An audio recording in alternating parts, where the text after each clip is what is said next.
সুপ্রিয় দর্শক, আপনারা দেখছেন এসপিএন বাংলা টিভি।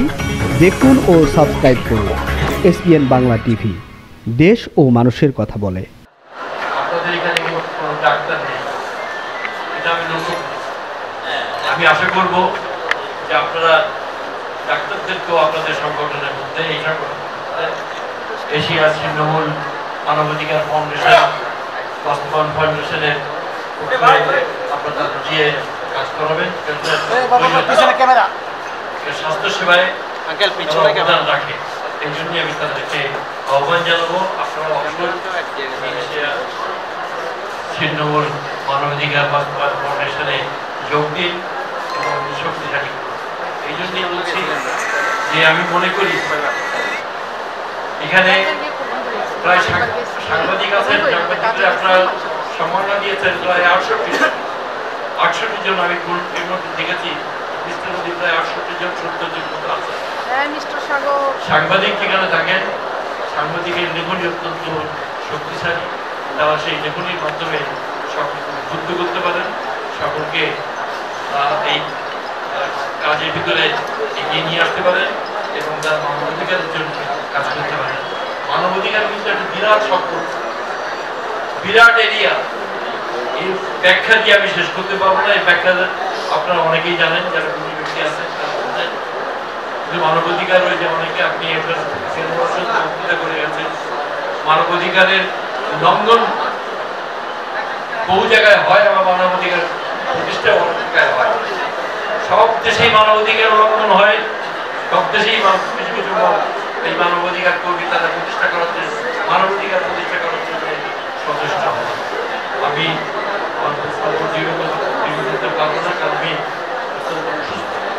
অসুস্থ অবস্থায় এই দুলাল মিয়া, উনি আমার এর আগে অনুষ্ঠান আমি এসেছি।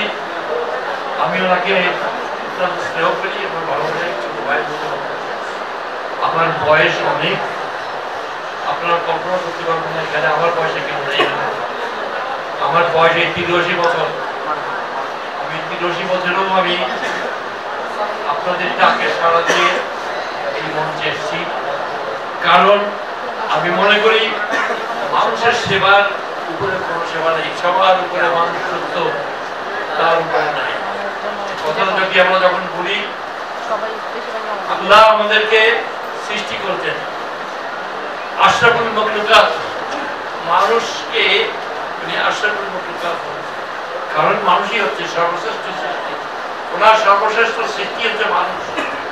অনেকে বলেছেন অনেক কথা, আমার বক্তব্য হচ্ছে এই মানুষের জন্য যারা কাজ করেন, মানুষের অধিকারের জন্য যারা কাজ করেন, মানুষের পক্ষে যারা কাজ করেন, মানুষকে তার ছিন্নমূল অবস্থা থেকে তাকে সমাজে প্রতিষ্ঠা করার জন্য যারা কাজ করেন, মানুষের সকল অধিকারকে অগ্রাধিকার দিয়ে যারা কাজ করেন, তারা আল্লাহর সান্নিধ্য পাবেন। আমার এই দৃঢ় বিশ্বাস। আল্লাহ বলেছেন যে আমার সর্বশ্রেষ্ঠ সৃষ্টি মানুষের কাজ করো, আমার সান্নিধ্য পেতে হলে তুমি তাদের সেবা করো, মানুষের সেবা করো। সেই মানুষের সেবা যদি আপনি করেন তবেই কিন্তু আপনি আল্লাহর সান্নিধ্য পাবেন। আর সকল মানুষ কিন্তু আল্লাহরই সৃষ্টি। যদি বিশ্ব ব্রহ্মাণ্ড যদি আল্লাহর সৃষ্টি হয়ে থাকে, তাহলে সকল মানুষ, সে যে ধর্মেরই হোক না কেন, সকল মানুষ কিন্তু আল্লাহরই সৃষ্টি। আল্লাহর সৃষ্টি অনেকে অনেক রকমের বিশ্বাস করেন। সব বিশ্বাসের জায়গায় একটাই মাত্র আছে, সব ধর্মে, যত ধর্ম আপনি দেখবেন সব ধর্মের কিন্তু একটি জায়গায় একটি মূল কথা আছে, সেখানে মানুষের সেবার ধর্ম কথা বলা আছে, মানুষের কথা বলা আছে, মানুষের সাহায্যের কথা বলা আছে, এবং সকলেই কিন্তু মানুষের সেবার জন্য কথা বলে গেছেন। আমি মনে করি যে আপনাদের আজকের যে এই যে প্রচেষ্টা নিশ্চয়ই একদিন সফল হবে। আমি ব্যক্তিগতভাবে আপনাদেরকে আমার অভিজ্ঞতার কথা বলছি। আমি একজন সাধারণ মানুষ, একদম গ্রাম থেকে, সুন্দরবন অঞ্চল থেকে উঠে এসেছি। আমি ছোটবেলা থেকেই মানুষের পাশে কাজ করতাম একটা ছোট্ট কথা আপনাদের বলি। মানুষের একটা অংশ যাদেরকে আমরা নিম্নবর্ণ বলি, মুচি সম্প্রদায়, আপনারা নিশ্চয়ই মুচি সম্প্রদায়ের কথা শুনেছেন। আমি মুচি সম্প্রদায়ের মধ্যে যখন আমি কলেজে পড়ি, সেই মুচি সম্প্রদায়ের মধ্যে যখন স্কুল প্রতিষ্ঠা করতে যাই, তারা কিন্তু সব থেকে অবহেলিত মানুষ বলে পরিচিত ছিল, অবহেলিত। এবং তারা মানুষের পাশে বসতে, মানুষ তাকে পাশে বসতে দিত না। এই কারণের জন্য তাদের মধ্যে যখন আমি কাজ করতে গেলাম এবং তাদের বাড়িতে যখন আমি আমার কয়েকজন বন্ধু বান্ধব নিয়ে আমি যখন তাদের এখানে স্কুল প্রতিষ্ঠা করলাম এবং তারা আমাকে আহ্বান করলো, আপনি আমাদের বাড়িতে আজকে খাবেন। আমি তাদের বাড়িতে খেলাম। আপনারা শুনে অবাক হবেন, আমি সেই সম্প্রদায়ের সাথে বসে একসাথে এই সম্প্রদায় সব থেকে নিম্নবর্ণের সম্প্রদায় মানুষের সাথে বসে যখন ভাত খেলাম, এই সংবাদ আমার বাড়িতে পৌঁছে গেল।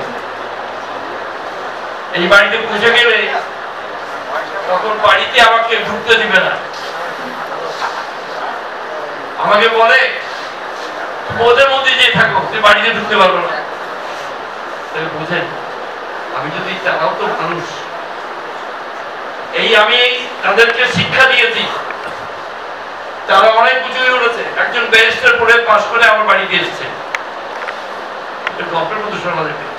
ব্যারিস্টারি পাশ করে আমি স্কুল প্রতিষ্ঠা করেছি, কলেজ প্রতিষ্ঠা করেছি, ইউনিভার্সিটি প্রতিষ্ঠা করেছি। আমি তাকে স্কুলে লেখাপড়া শিখিয়েছি, কলেজে লেখাপড়া শিখিয়েছি, তারপরে তাকে বিদেশে পাঠিয়ে ব্যবস্থা করেছি। সে ব্যারিস্টার হয়ে এখন সে এখানে ব্যারিস্টারি করছে, ঢাকা হাইকোর্টে ব্যারিস্টারি করছে। আমি আমার বাসায় এসছে খেতে, আমি তাকে খেতে দাওয়াত করলাম, খেতে বসলো। ইনমিনটাইম আমার এলাকার কয়েকজন প্রতিষ্ঠিত লোক এবং অত্যন্ত সম্ভ্রান্ত পরিবারের লোক তারা আসলেন। আমি একসাথে বসে খেতে, তারপরে খাওয়া দাওয়া করে চলে গেল। চলে যাওয়ার পরে ওই যারা আমার গ্রাম থেকে এসছে তাদেরকে আমি জিজ্ঞাসা করলাম, তোমরা আজকে কাদের সাথে খেতে বসছো, কার সাথে খেতে বসছো তোমরা কি জানো? তোমাকে না, জানি না।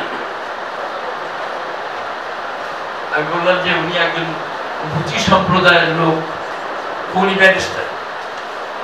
তুমি তাদের সাথে খেতে বসে কি তোমার আত্মসম্মান নষ্ট হয়েছে, তোমার আত্মমর্যাদা নষ্ট হয়েছে, কিংবা তোমার মনুষ্যত্বকে নষ্ট হয়ে গেছে? বলে না। তাহলে তোমরা কেন এই সম্প্রদায়কে এত নিচু মনে করো? যাই হোক, এটা আমার ব্যক্তিগত অভিজ্ঞতা, আপনাদের সাথে শেয়ার করতে। অর্থাৎ মানুষকে ভালোবাসুন, মানুষকে ভালোবাসুন, আল্লাহর সান্নিধ্য পাবেন। মানুষকে ভালো ঘৃণা করবেন, আল্লাহর সান্নিধ্য থেকে বঞ্চিত হবে, এই আমি বিশ্বাস করি। আর আমি আরেকটা কথা আছে, এই কিছুদিন আগে আমি একটা বহু সোশ্যাল অর্গানাইজেশন তৈরি করেছি, যারা তৃণমূল মানুষকে সাহায্য সহযোগিতা করে। বিশেষ করে আমি যখন মন্ত্রণালয়ে ছিলাম, মন্ত্রণালয়ে থাকাকালীন আমি এই তৃণমূল যারা জ্বলে পড়া শিশু, যারা কি স্কুলে যেতে পারে না, তাদের জন্য আমি একটা ব্যবস্থা করেছিলাম। এটা হচ্ছে নন ফর্মাল এডুকেশনের আমি আমার রিকমেন্ডেশন নন ফর্মাল এডুকেশন শুরু হয়েছিল, যাতে করে তারা শিক্ষিত হতে পারে এবং কাজে বেতন দিতে পারে এবং তারা নিজেদের পায়ে নিজেরা নামাতে পারে, তার ব্যবস্থা আমি করেছিলাম। এবং সেটাও কোনো কথা নয়, এটা আপনারা অনেকেই করছেন। বিশেষ করে আজকে এই দুলাল মিয়া যেটা করছেন, সে দুলাল মিয়া এবং দুলাল মিয়ার সাথে আপনারা যারা আছেন তারা সকলেই যারা করছেন, আজকে আপনাদের কাছে একটি অনুরোধ, আপনারা এখানে সকলে ক্রেস্ট পেয়েছেন, সকলে সম্মাননা পেয়েছেন। কেন আপনাদের সে সম্মাননা দেওয়া হয়েছে? তার কারণে আপনারা আরো উদ্বুদ্ধ হবেন, আরো জাগ্রত হবেন, আরো অনুপ্রাণিত হবেন, অনুপ্রাণিত হয়ে সমাজকে এগিয়ে নিয়ে যাবেন, আলোকিত মানুষ তৈরি করবেন। আমি একটি ছোট্ট কথা বলতে চাই। আমি যখন সাংবাদিকতা করেছি, আমি সাংবাদিক হিসেবে সফলতা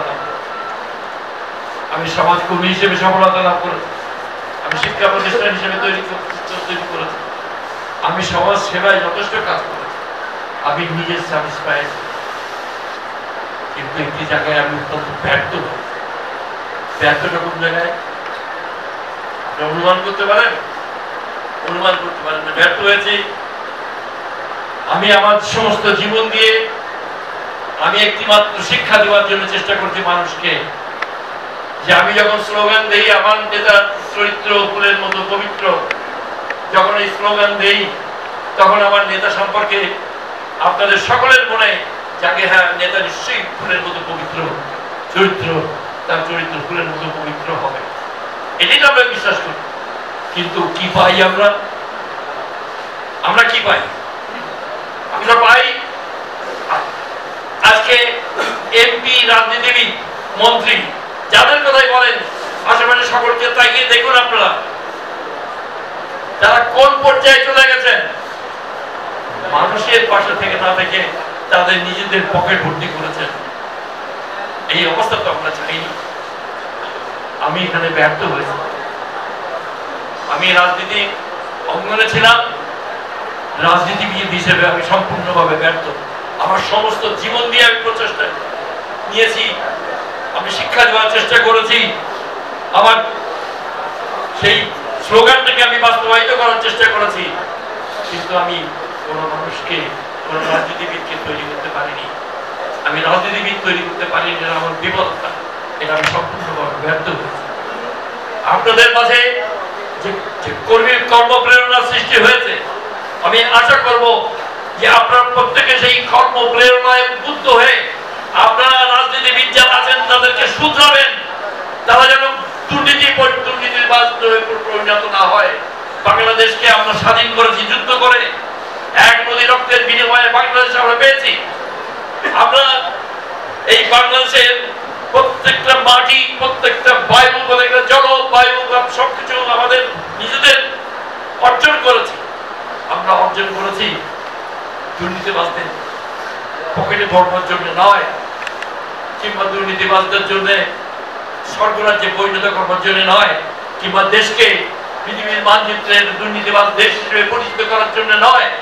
আমরা দেশ স্বাধীন করেছিলাম বাংলাদেশকে একটি উন্নত, গর্বিত, পৃথিবীর মানচিত্রে গর্বিত দেশ হিসেবে পরিচিত করার জন্য, যেটা বাঙালি আমরা এই দেশের মানুষ, গর্বিত মানুষ হিসেবে পৃথিবীর মানচিত্রে মাথা উঁচু করে দাঁড়াতে পারি। এটাই তো আমাদের উদ্দেশ্য ছিল। কি আপনারা বলেন? আপনারা যারা সমাজকর্মী, আপনারা যারা সমাজের উন্নয়নের জন্য কাজ করছেন, শুধু ছিন্নমূল নয়, সমাজের সর্বস্তরের মানুষের জন্য যারা কাজ করছেন, সমাজ উন্নয়নের জন্য যে কাজ করছেন, তাদের কাছে আমার আহ্বান, আপনার দুর্নীতি শুধরে যান। আজকে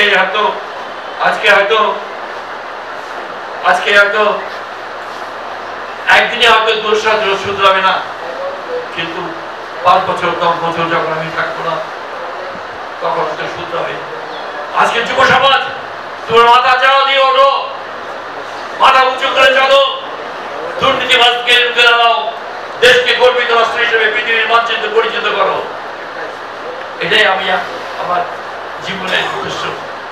আমি নিজের যুদ্ধের ময়দানে ছিলাম, একটি গুলি আমার গায়ে আছে, আমার 2টো ভাই মারা গেছে, আমার বাড়ি 3 বার করে আর্মিরা পুড়িয়ে দিয়েছে, কিন্তু আমি তো আজকে সেই রক্তের আমার লক্ষ লক্ষ ভাই যারা প্রাণ দিয়েছে, আমার 2 লক্ষ মা বোনরা যারা তাদের ইজ্জতের বিনিময়ে এই দেশ স্বাধীন হয়েছে, তাদের ইজ্জতের সাথে আমি তো কম্প্রোমাইজ করতে পারিনি, আমি কম্প্রোমাইজ করতে চাই না।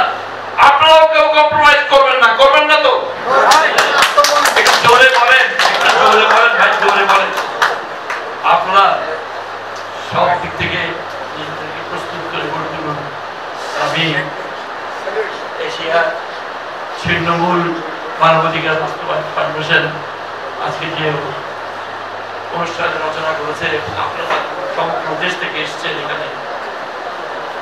এখানে আমি বলেছি সকল স্তরের মানুষের প্রতিনিধিত্ব এখানে আপনারা করছেন। আপনারা নিজেদের অবস্থানে থেকে দেশকে গড়ে তুলুন।